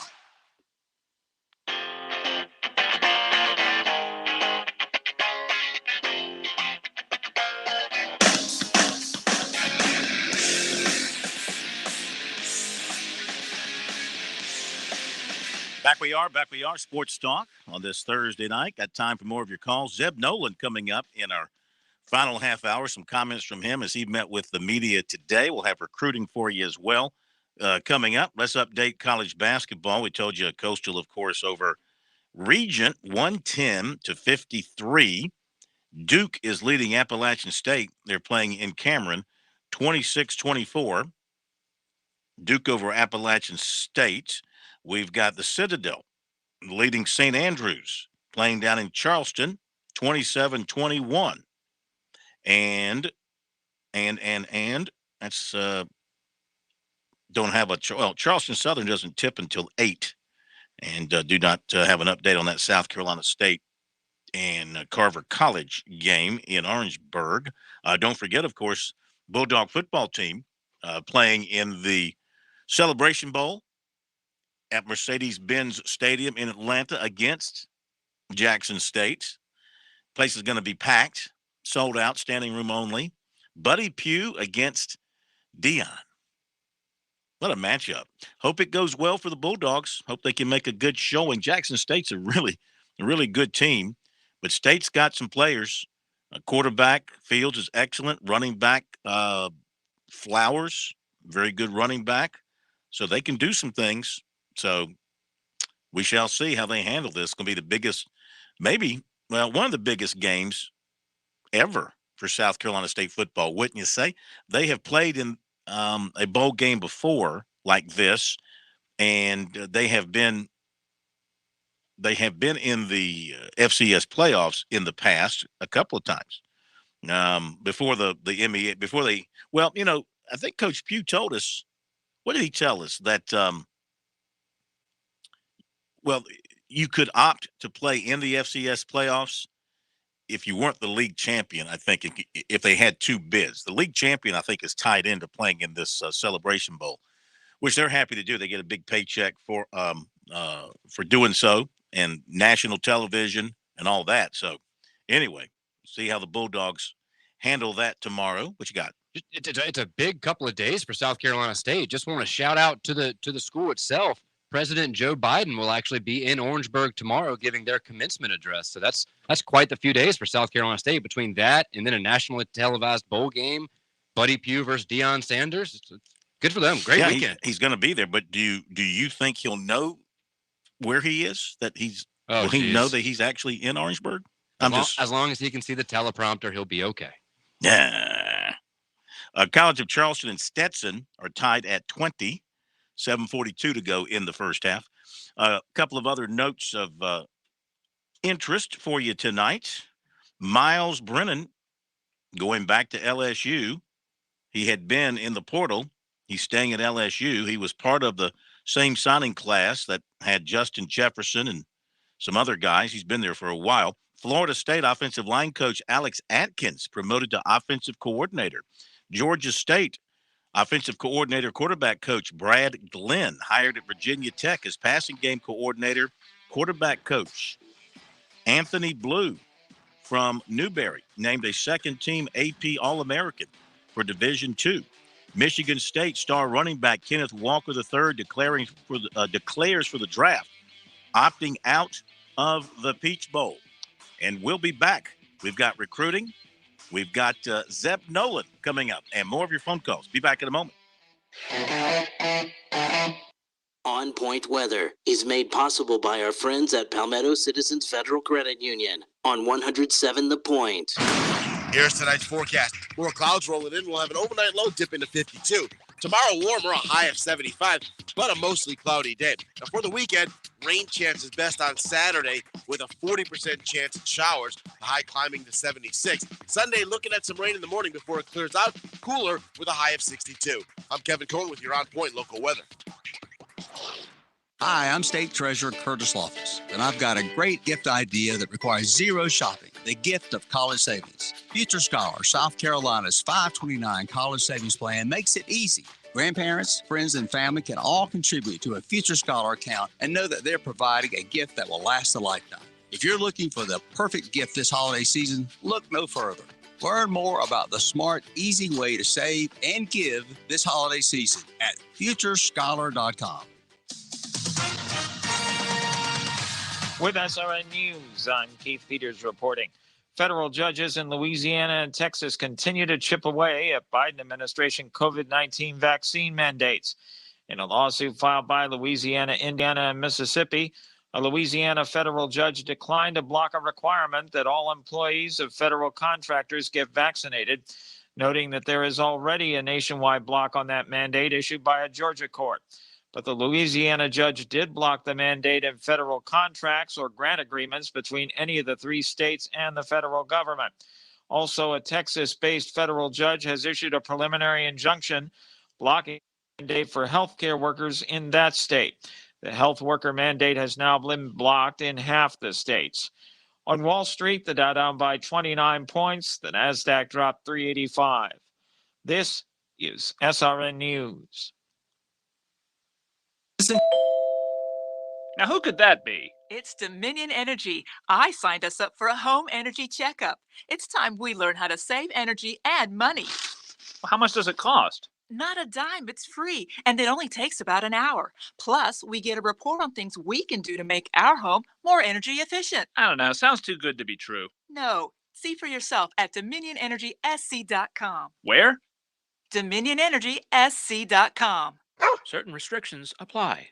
Everyone knows that here at The Point, we are all about supporting local businesses. We are all about local, local, local. You cannot get more local than my friend Greg McCoy and his business, Simplified Mortgage Solutions. Fran Halloran here. If you're buying a home or you're looking to refinance your current home, you owe it to yourself to call Greg. He is the real deal. You can expect Greg to treat you like you are his only client. You can expect Greg to scour the market to find you the best rate available. You can expect Greg to charge you a fair price for his work and his service. Why would you deal with some national company headquartered in who knows where when you can do business with Greg? Need further persuasion? Okay, I didn't even mention the good Greg does in our community by supporting local charities like Blue Star Mothers and Camp Chemo. Come on, you need to call Greg. Online at simplifiedmortgagesc.com, or you can call Greg at 803-722-6044. That's 722-6044. Hey, it's Jay with the Melting Pot. Is it me, or does life speed by so much faster this time of year? Your calendar fills up so quickly. Then before you know it, you're scratching your head when you see Christmas decorations for sale at Lowe's. How do you stay connected? Well, thanks for asking. We have the answer. It's fondue. Come in for reconnecting time. Have 4 courses or just chocolate or just cheese. We are here for you. 1410 Colonial Life Boulevard, the Melting Pot. Hi, this is Taylor Metz. And this is Roger Metz, your host of Woods and Water, South Carolina. The time around Christmas and New Year's is one of our favorites to get outside together. No schedule, no stress, just go see what's out there. Crisp mornings and cold nights will make you catch your breath, but there are lots of companies that make clothes for that, so there's no excuse for staying inside. We hope you'll take some time this holiday season to get out there and discover the outdoors and take someone with you to share the adventure. We invite you to listen to Woods and Water, South Carolina in 2022 as we bring the outdoors to you every Saturday afternoon. Right here on our home in the Midlands, 100.7 The Point. Merry Christmas. And Happy New Year. Hey, Tiger fans, 2022 Clemson baseball season tickets are currently on sale. Coach Monty Lee and your Clemson Tiger baseball team open the season on February 18th, and you can be there for every game by purchasing your season tickets. Home series include matchups against Miami, Florida State, NC State, Georgia Tech, as well as our annual home games against South Carolina and Georgia, and many more. So log on to ClemsonTigers.com to purchase your Clemson baseball tickets and come back home to Clemson.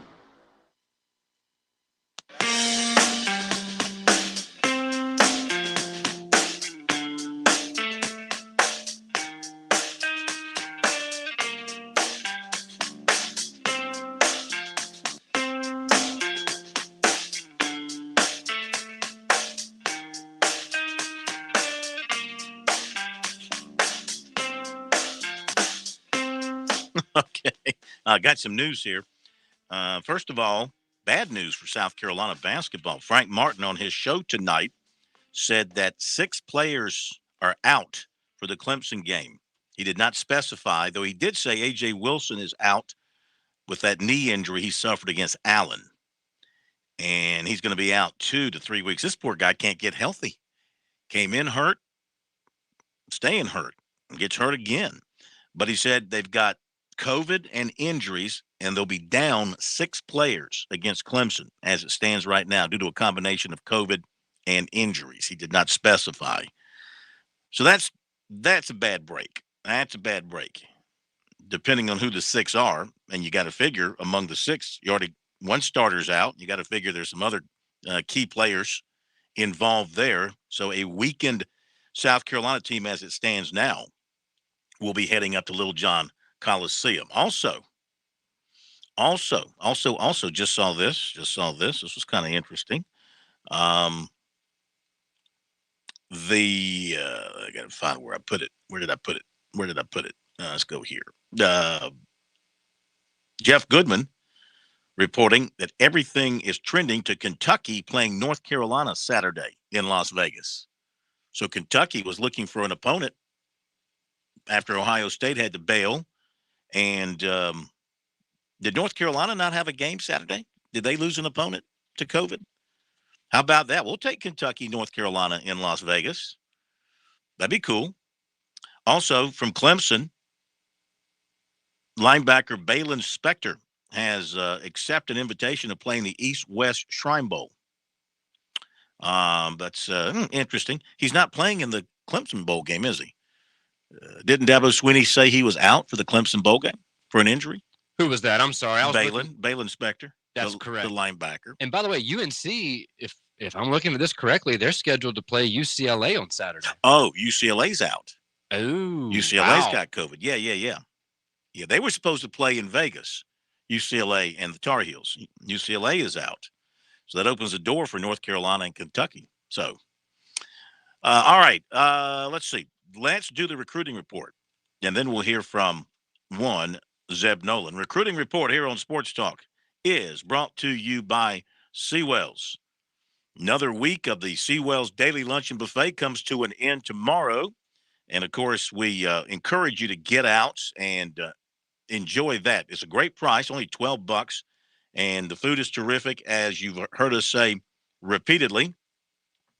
And it's well done, and it's, well spaced out and clean. They do a great job of taking care of you, making sure you don't have any issues there. And, of course, for the very best in the catering business, it's Seawells at 1125 Rosewood Drive. They'll come to your location if you need them to, and their phone number is 803-771-7385. And please tell me what I'm hoping for on the menu tomorrow for the Daily Luncheon Buffet. Is it RBF?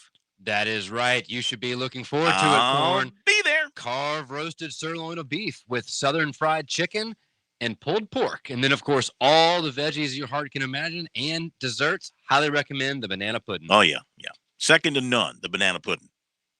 Not pudding, pudding. Pudding. Do you ever call your wife pudding, Corn? Pudding tame. Ask me again. I'll tell you the same.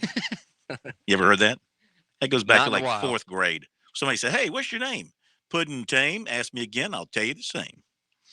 All right. To recruiting.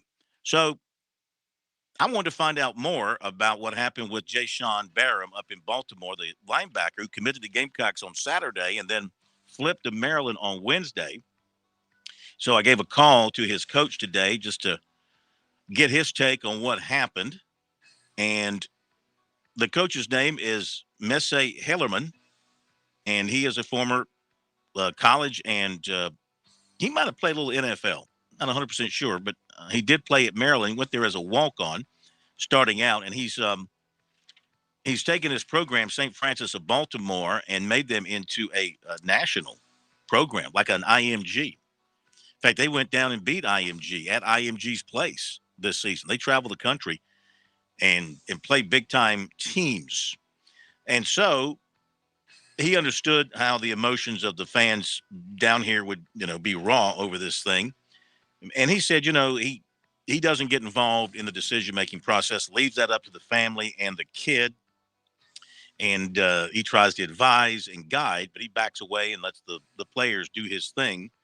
And he's had a lot of big-time players. Had another one that was supposed to go to Oklahoma, ended up signing with Michigan.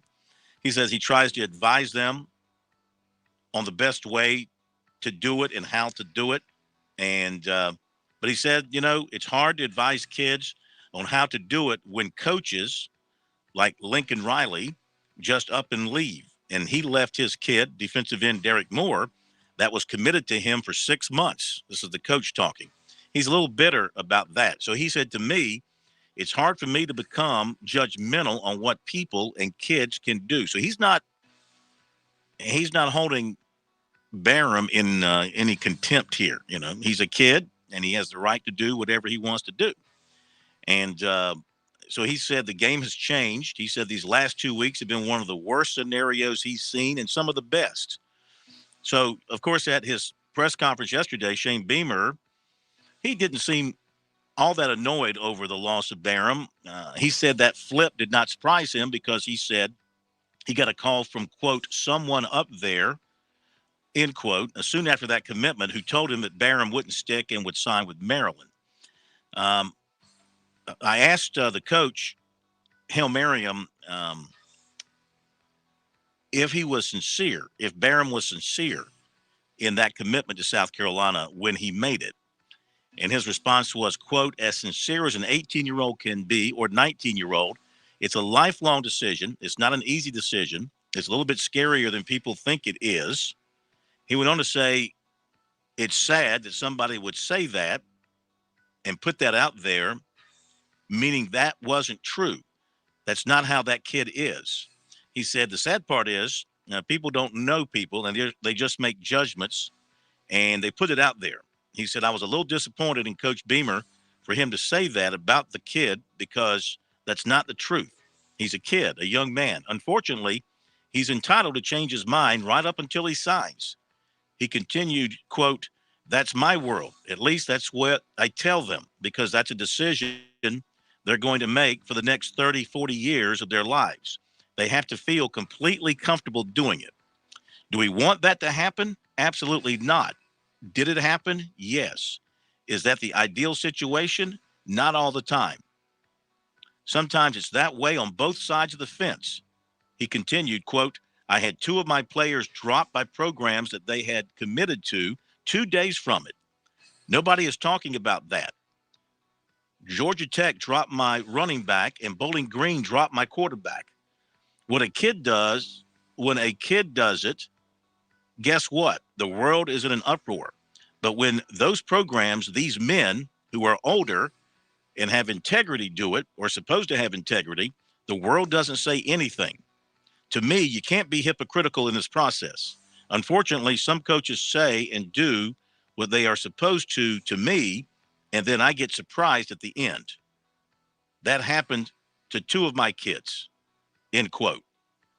By the way, he said that St. Francis is going to come down to play a team in South Carolina next season. He didn't say which team. He'll let us know. Maybe Dutch Fork? It'd have to be a big time. It'd have to be a big time game, I would say. Maybe Dutch Fork, Fort Dorchester. I'm just throwing names out there. Dorman, Spartanburg, Gray Collegiate. I mean, who knows? Be a heck of a game, though. We'll let you know as soon as we find out. USC has offered 2 players. 2023 tight end Connor Cox, 6'6", 220 of Jacksonville, and 2024 C.J. Hurd of Atlanta. And I think Hurd, I didn't put his position down. I think he's a wide receiver, athlete, DB type.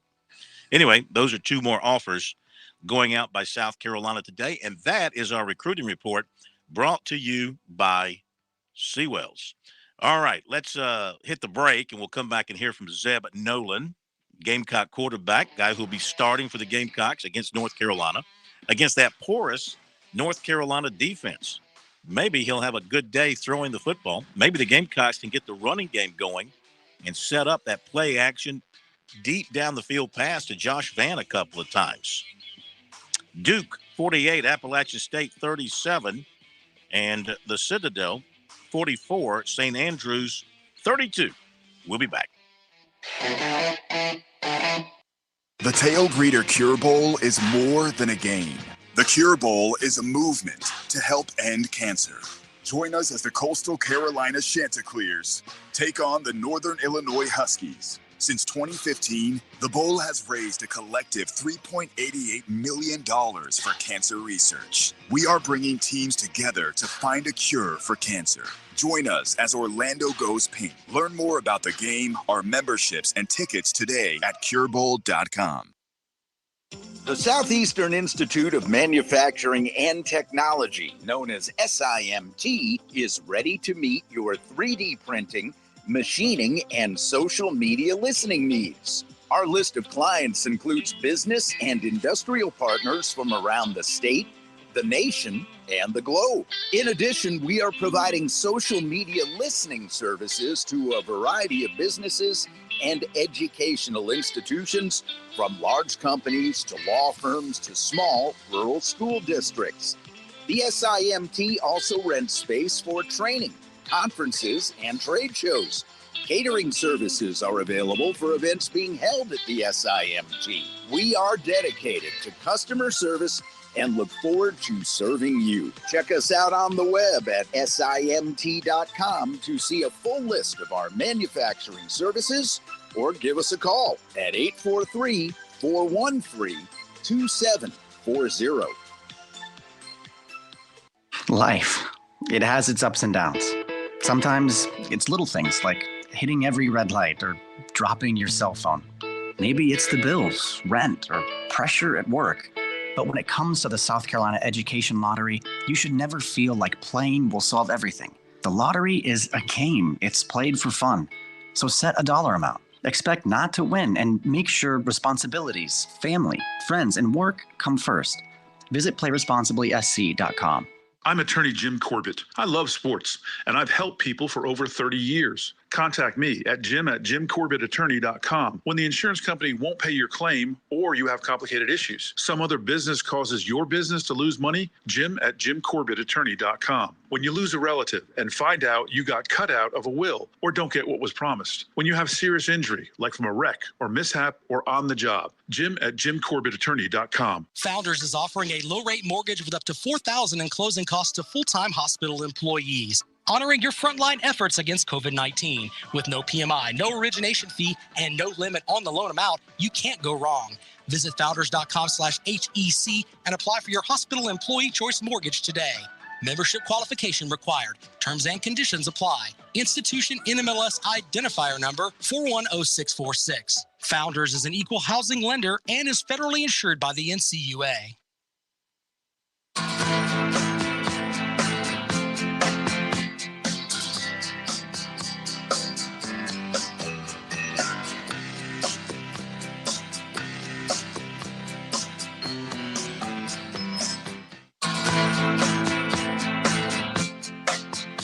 We continue on Sports Talk on this big Thursday night here in South Carolina. Glad you're with us.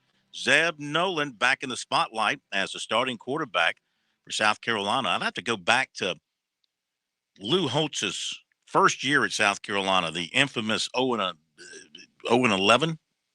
Yeah, 0-11. They went 1-10, then 0-11. To find a year, I think, when South Carolina has shuffled the deck at quarterback as much as they've had to this year. I think they played 6 quarterbacks that year. They got way, way, way, way down the list. Injuries and performance and all that. And, this year's been 3 guys, but they've been recycling the 3 guys in and out. Now it's for a variety of reasons. Zeb Nolan's turn again. He met with the media today to talk about being back in the spotlight at quarterback with the Gamecocks. The storybook continues. Now you're back in the starter's role. First of all, how's the knee feeling? And second, just how are you preparing for the definite last college game of your career? Yep. I feel really good. I mean, at Clemson, I felt good. I think that's why they let me go there towards the end. And it's like a bittersweet feeling, get to strap it up one more time. Thank goodness we're in a bowl game. And our last tour, I wasn't at Clemson in Williams-Brice, so we get to go out on a good note. It'll be fun to go play those guys. I'm sure they're just as excited as we are. And, we got to take every day and have fun with it just because we're only guaranteed 14 more days. How would you kind of describe the last few days for you, seeing the Rattler news and then obviously Jason transfer? What's this been like for you kind of observing it, and how do you kind of stay level-headed through all of it? Yeah. It came to surprise to everybody just as it did you guys, but, it's kind of hard. Doesn't matter who's coming or who's going. Those guys are my friends and they're my teammates and guys that I enjoy being with. I think that's the hardest thing. I've done it 3 times in my career now. Had friends come and go even, before the season ends, and it wears on you a little bit just in the sense of, you get to really know those guys, their families, their parents and their brothers and sisters and who their friends are. So, seeing a guy go early is tough, but I know Jason. I know he's going to do well. I'm excited Spencer and Stogner are coming in from OU as transfers because I've been in that role, and you just got to come in and own it. And, I'm happy for Jason. He did a lot for this program, and he's a good person. Last night during the Carolina Call Show, Coach Beamer mentioned that, you'll be the starter for the game. Was that the original plan going into this week? I mean, we only saw 20 minutes, and I didn't want to look too deep into it, but I noticed that it seemed like you were going with the ones when you're throwing on air. I mean, honestly, we had no idea. I think the plan this week was just to get better as a team and develop young guys, just like every team in the country does for a bowl game. I mean, every single team's trying to get their young guys better and get the team better for next year and set the tone for the spring ball. And I think that was our mentality as a quarterback room, is just let's get each other better and continue to get better. And have you had any conversations with Coach Beamer about your future here, and would you want to come back as a grad assistant? Yeah, I mean, Coach Beamer gave me the opportunity of a lifetime to come here in May, and there's no other place I'd like to be. I mean, I'm a Gamecock for life now, and I take that to heart. I want to embody everything somebody like Connor Shaw does. So, yeah, my goal is to come back, and whatever they ask me to do, I'll do. So now that you are, correct me if I'm wrong, you don't have any more eligibility, right? There's nothing tucked away somewhere. Just want to make sure. But now that you are kind of at the end of this, and it really is real, I guess I know you still got one more game, but just how would you kind of describe the last year? What's it been like, and how would you kind of put it into words if you can? There's a lot of highs and lows. Saying goodbye to something I knew for 2 years at North Dakota State with those guys, and I miss them a lot. I call all those guys all the time, and I enjoyed getting to watch them this weekend. I come here and hit the ground running, don't have a clue how to recruit really, just because I've always done it from a player's point of view of hosting recruits, and then, hit the season fast, and it's been really fun. The wins and losses at the end of the day, 50 years from now, don't matter to me. I think it's the friends you make and, just the journey, being around all these coaches, the fans, doing the Carolina walk, all the little things are what I'm going to cherish. And I can't be more thankful. Is that kind of continuing with that? What would it mean for not only you, but for the team and program as a whole to win this game and kind of create some momentum heading into the offseason? Yeah. I think the biggest thing for me is just setting off the seniors that have been here for a long time the right way. That means nothing more that would mean nothing more to me to do that and, set the program in the right direction for the future of this is the standard and we're going to abide by that each year of, a bowl game isn't a jack around time or a time to, it's a time to have fun, but you still want to win the football game and put on a good show. And that's our goal is to go out there and do everything we can to win the game, no matter how we got to do it. Zeb, kind of off topic here, but Josh Vann has had a really good season. He was a guy that maybe didn't do so well his first few years. Yep. Really had a strong year. Since you were kind of instrumental in that, just how have you seen his growth as a person and as a player this year? Yeah, I'm going to start with the person first just because I'm very, very, very thankful I got the chance to play and be in the locker room with Josh and travel with, we ride the same bus, stay 2 rooms apart about everywhere we go. So just to get to know him as a person, Josh is as much success as he's had. And, granted, times we didn't get him the ball as much as we probably should have. He is very, very, very humble and super competitive. And, he's going to be a great father to his daughter. And, to me, that's the joy in this season is getting to see moments like that. I called him every day till the kid was born when he took off after the game just because I care about him. And, on the field, I think everything just carries over. He works really, really hard. He wants to be successful. He wants to set his family up for success in the future. And he knows he's got to do the little things to do that and everything else to take care of himself. I'm just thankful for the opportunity to get to know him just because of the dad he's going to be because that's all he cares about. And you got to respect that out of somebody. So obviously you and Spencer are different people, but just as a transfer, when you come in as a quarterback, I guess just what is that like? How would you kind of describe what that situation is like, just given the sort of the I guess what being a quarterback entails, and how would you kind of describe what that process is like, maybe, or how it differs maybe from any other position? Yeah, I mean, first I wasn't a Heisman candidate going into the season, so he's got the upper hand on that. But we probably are different people, but I guarantee we're a lot alike in the same ways in the demands that we want met, and holding people to a high standard. All you got to do is come in and earn his stripes, as the old saying goes. Just do your job, get to know each teammate, and be a good teammate. If you're a good teammate, you can be a good quarterback. Even if you don't score points or throw touchdowns, you can be a good quarterback in a room anywhere. And there's examples in every program. So I know he'll do a good job of that. I'm sure he's happy he's got a teammate coming because it can be hard moving to a new place, even though everybody knows your name. It's not the same when you don't have any true friends or someone you trust.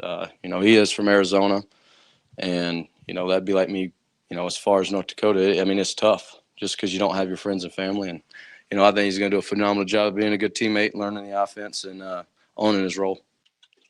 All right, Zeb Nolan. Boy, he sounds like a coach, doesn't he? I think he'll be a heck of a coach one day, probably high school, like his dad, unless he aspires to move up. He's just very mature, very, very good common sense. Sounds like he relates extremely well to people, to the players, be a player's coach. Obviously, having been through what he's been through, the different places he's been, the injuries, he's learned a lot. He knows football, knows the offenses. So, yeah, this kid will be a really good coach one day. On the season, he's thrown 89 passes, completed 50, 56.2%, 6 touchdowns to 1 interception with a long of 61, 608 yards. 8 different Gamecocks. Here you go, Pat. Here's a test for you. 8 different Gamecocks have thrown passes this season. Can you name the Gamecock 8 who've thrown passes this season? Now, don't be looking it up. I'm testing your knowledge here. 8 Gamecocks have thrown passes this season. Can you name them? Nolan, Brown, Doty, Joyner. Didn't he throw an interception in the end zone? No, Joyner. That was Joyner. that was help me out. That was from Hammond, defensive end, number 1 overall. Birch. That was Birch who threw an interception in the end zone. Mm-hmm. Let's think. Who else? A wide receiver did though. Mm-hmm. Was it Van? Van. That's Van. 5. That's 5. Mm-hmm. Oh gosh. There's another quarterback. Gauthier. Gauthier threw a pass. Threw one too. Yeah. And I think that's the extent. That's as far as I'm going to get. Well, don't forget, Kai Kroger threw a pass. Yeah, I would not have remembered. 44 yards. He's 1 for 1 on the season. Has an efficiency rate of 799.6. And then Zaquandre White threw a pass. He did. Mm-hmm. Yeah. Now, of the 8 who threw passes, 3, 4, 5, 6 completed passes. White and Birch did not complete their pass attempts. Well, Birch technically did, just to the wrong team. Well, this is true. This is true. Josh Van, 43 catches. He should have a good game against North Carolina. Get him the football. Find a way to get him the football. But see, here's the problem. And this is where you say, where's it going to come from? The drop-off after Van. I mean, the next leading receiver is Jaheim Bell at 25. And then Joyner had 24. And you got to give Joyner credit now. To go from where he's been, to catch 24 passes is pretty good. He averaged 9 yards a catch, but only 1 touchdown. But he's coming on. But then your next leading receiver is Jalen Brooks with 14. Okay, that's going to do it. We've enjoyed it. Thank you for being with us. Have a great night, and we'll see you tomorrow.